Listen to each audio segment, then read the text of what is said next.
नूर से अपने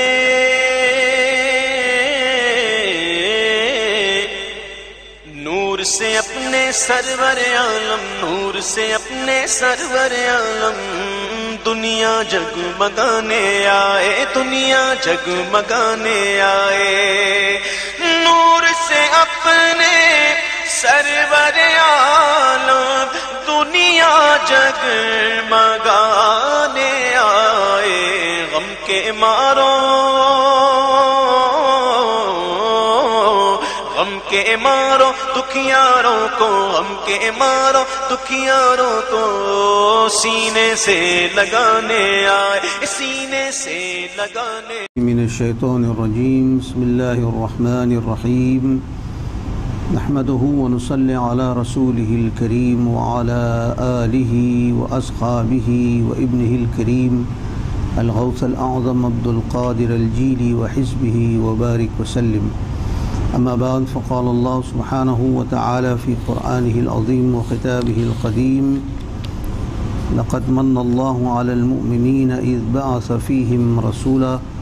यक़ूलुल्लाहु सुब्हानहु व तआला फ़ी शान हबीबिहिल मुबारक इन्नल्लाह व मलाइकतहु युसल्लूना अलन नबी या अय्युहल्लज़ीना आमनू सल्लू अलैहि व सल्लिमू तस्लीमा। अल्लाहुम्मा सल्लि अला सय्यिदिना मौलाना मुहम्मदिन व अला आलि सय्यिदिना व हबीबना व मौलाना मुहम्मदिन मअदनिल जूदि वल करम मनबअल इल्मि वल हिल्मि वल हिकम व आलिहिल किराम व इब्निहिल करीम व बारिक व सल्लिम।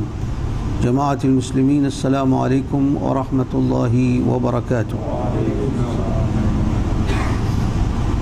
सय्यिदना नबी आदम अला नबीना अलैहि सलातु वस्सलाम third wasiyat to his son Sayyidina Sheeth alayhi salam, who was the inheritor and carrier of Noor-e Muhammadi sallallahu alayhi wasallam.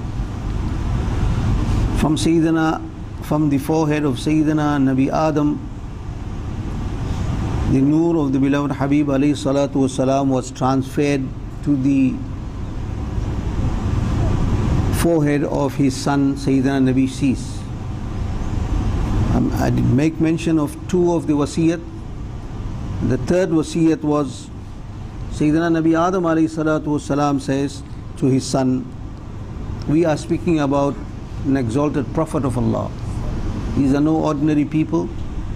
These are selected people of Allah subhanahu wa ta'ala, and they are highly blessed, very high profile personalities in the human race. Sayyidina Nabi Adam alayhi salatu wasalam says, because of my one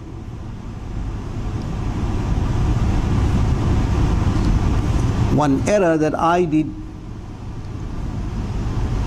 that Allah subhanahu wa ta'ala removed me from Jannah,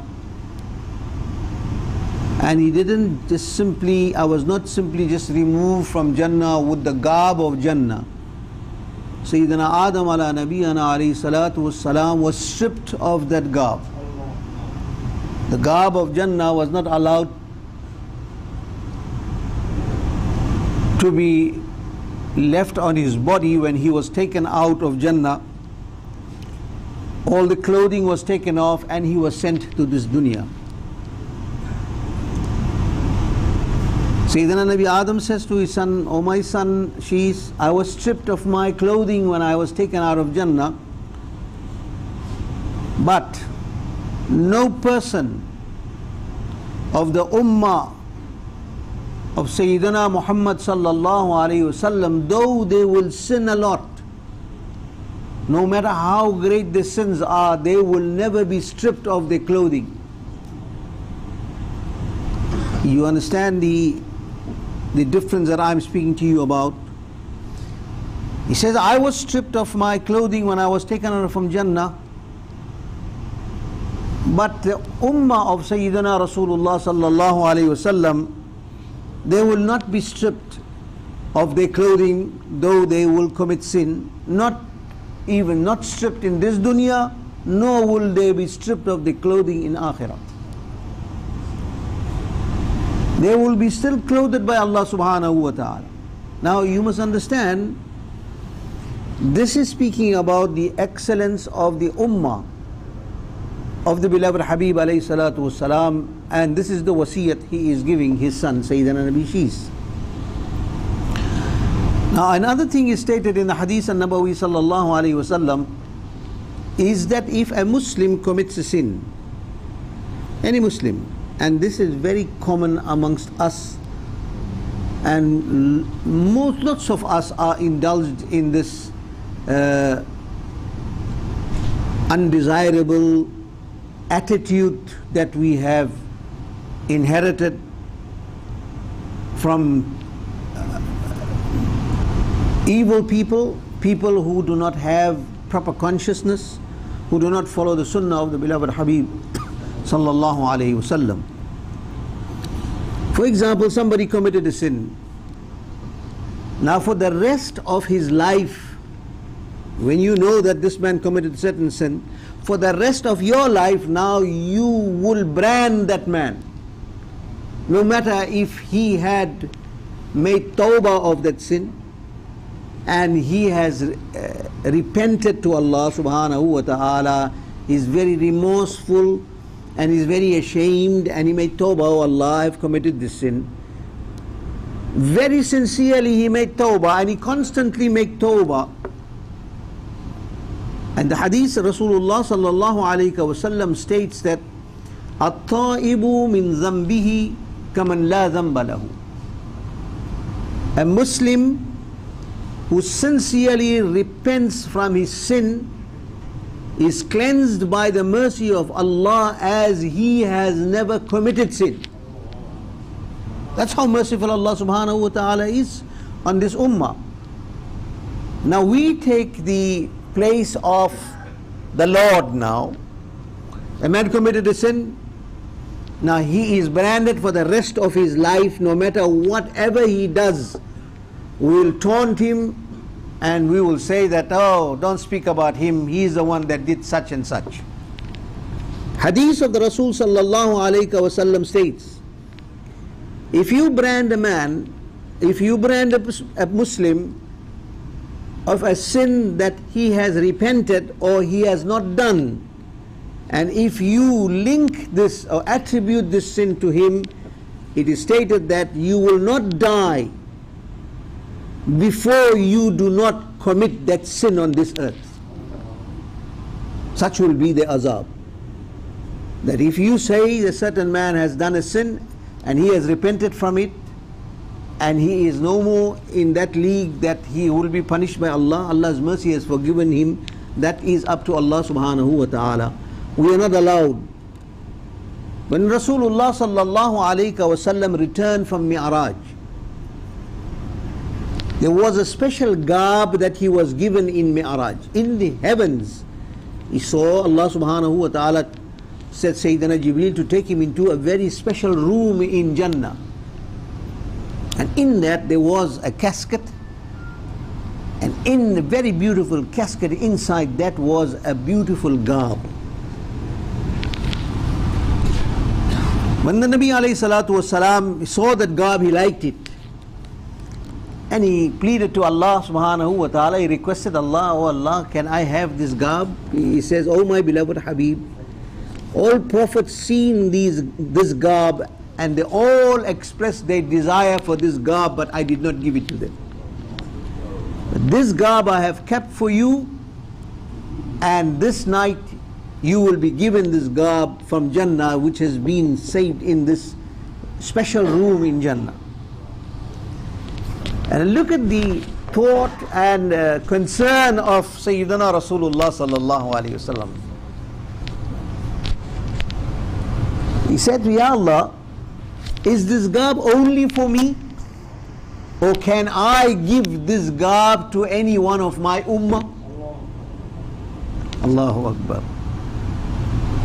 Look at the charitability and concern. Whatever Allah gave him, no matter how special it was, he always liked his ummah, that is you, every one of us, to have a share in it. And there too he was concerned about this ummah. He was embodiment of rahmah, mercy. Mercy for who? Specifically for us. We are entitled, as his followers, as his ummah, we are entitled to his mercy before anybody else. So, it reminds me that in 1971, when Allah subhanahu wa ta'ala blessed me with the Hajj with my Murshid al-Kamil, the Ghaus of his time, Huzur Mufti Azam Qutb Alam al-Ghaus Imam Mustafa Rida radiyallahu ta'ala, and in 1971 it was Hajj Akbar, our Nasib, it was Hajj Akbar, and I was in the service of my Murshid al-Kamil. When we went to Medina al-Munawwara, we met the great Qutb.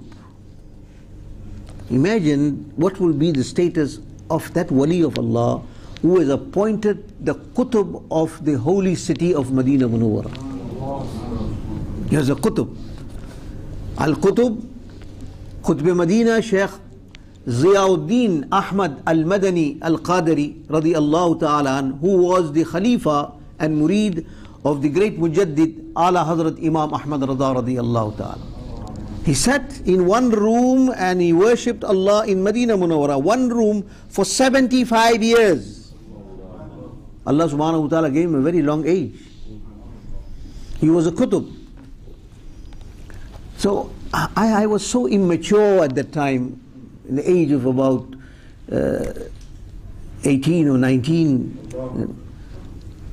very immature, but at that time Allah blessed me with the service of a Ghaus and a Qutb. And both lived across one another.